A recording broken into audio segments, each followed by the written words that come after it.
guys, hope you all are well. So I welcome you all to Learn with Diamond Door. So this is the part 5 of chapter 10 Financial Market Business Studies class 12, and in this part we are going to cover primary market. याद है आपने capital market के अंदर दो types पढ़े थे, primary या secondary new issue market. कुछ याद आ रहा है आपको? ठीक है ना. नहीं याद आ रहा तो please refer the part 4 of the video of the chapter 10. ठीक है ना, आपको सब कुछ याद आ जाएगा क्योंकि उसके अंदर मैंने बहुत अच्छे से एक्सप्लेन कर रखा है. सो हम लोग इसके अंदर सीखेंगे प्राइमरी मार्केट के बारे में. ठीक है ना, प्राइमरी मार्केट क्या होता है, कौन कौन से मेथड्स होते हैं, और ठीक है ना, तो ये पूरा अच्छे से डिटेल्स में सीखेंगे. राइट, कुछ भी छोड़ेंगे नहीं.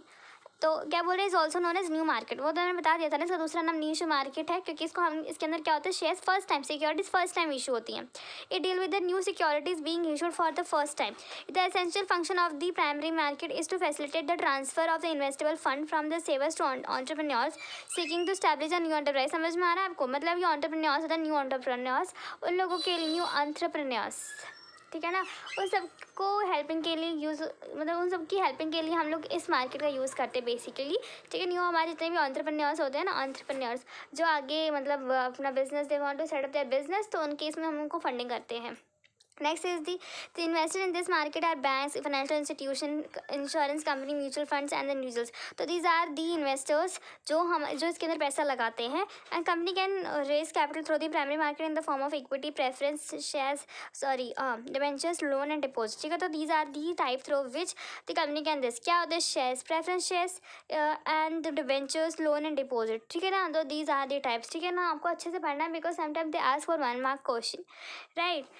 And the fund raise may be setting up the new product expansion, diversification. हाँ, ये रीज़न बता रहा है कि हम लोग वाई व्हाट आर द, मतलब फंड रेज हम लोग इस मार्केट में फंड रेज क्यों करते हैं, मतलब what are the purpose that there may be, जो हम जिसकी वजह से हम लोग क्या कर सकते हैं, अपना फंड यहाँ से रेज करते हैं. What are the reason for that we are going to raise the fund from this market. Specially इसी से क्योंकि कई बार हमको नए प्रोजेक्ट्स लेने पड़ते हैं, एक्सपेंशन होना पड़ता है, diversification, modernisation of the existing market, mergers and take over. तो these are the reasons by which we are going to take a primary markets help. Right, so now is the method of the floating new issue in the primary market. ठीक है, what are the methods. ठीक है, हम लोग इसके अंदर methods सीखेंगे कि कौन कौन से method we are going to use to issue the shares and debenture through the primary market. जैसे हर चीज़ का एक मेथड होता है ना, उसी तरह इसके अंदर भी कुछ मेथड्स दे रखे हैं जो आपको बहुत ही केयरफुली पढ़ने हैं. So let's start with the first method. लिखा हुआ offer through the prospectus. I think आप लोगों को बहुत अच्छे से पता होगा ना क्या बोल रहा है कि प्रोस्पेक्टस के थ्रू, मतलब कि आपने 11वीं क्लास में पढ़ा है ना, जिसके अंदर हम लोगों ने पढ़ा था इक्विटी एंड शेयर रिटेल के अंदर. तो सबसे ये तो बहुत कॉमन मेथड है कि आपने अपना प्रोस्पेक्टस इशू कर दिया है ना, मतलब अब लोग उसमें से पढ़ के आपको फॉलो करेंगे. This is the most popular method of the raising fund by the public companies in the primary market. This involve inviting subscription from the public through the issue of prospectus. ठीक है, जैसे आपने issue prospectus करा, एक तरह का invitation है. क्या है ये? इन्विटेशन है, क्योंकि इसके अंदर सारी डिटेल लिखी होती है जो भी एक कस्टमर को चाहिए होती है.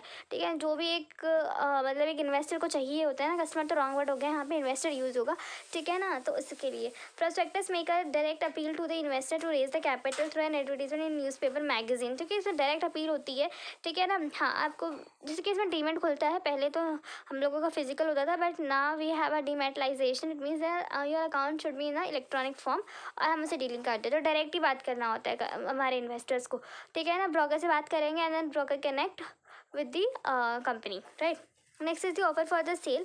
ठीक है, क्या होता है इसके अंदर कि are not issue directed to the public. हम लोग ये लोगों को देते नहीं है for the sale through the intermediates like issue houses or the stock broker. In this case, company sells the security envelope at an agreed price to the broker who in turn resell them to the investing. ठीक है, क्या बोला इसके अंदर, हम लोग उसे direct नहीं ऑफर करते, पर with the help of the broker we are going to communicate to the investors.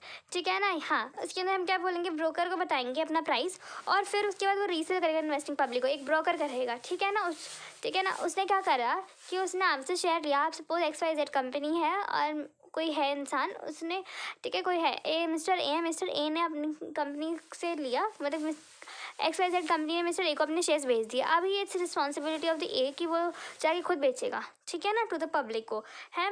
और next is the private placement. तो नाम से पता चल रहा है कि सिर्फ सेलेक्टेड पर्सन को ही हम लोग ऑफर करेंगे अपने शेयर्स, ठीक है, सिलेक्टेड। ये नॉर्मली आपके फ्रेंड्स, रिलेटिव या आपके जान पहचान क्लोज वंस होते हैं, और पब्लिक को तो आप करते ही नहीं। इस केस में ये बिल्कुल न्यू कंपनी जो होती है ना, जो एकदम सीड इन्वेस्टमेंट जिसको जरूरत होती है, एकदम न्यू, मतलब जिसे कुछ पता ही नहीं है, अभी सिर्फ 1 महीना हुआ है खुले हुए, उस केस में हम ये करते हैं। क्योंकि कोई मतलब जैसे कि अगर आप किसी कंपनी को नहीं जानते तो how you are going to invest in that company ना, वही वाला केस हो जाता है, ठीक है ना। तो आपकी कंपनी में अगर आप कोई नई कंपनी खोलना चाह रहे हो तो आपकी कंपनी में तो आपके रिलेटिव्स, आपके पेरेंट्स, आपके क्लोज फ्रेंड्स ही तो करेंगे ना।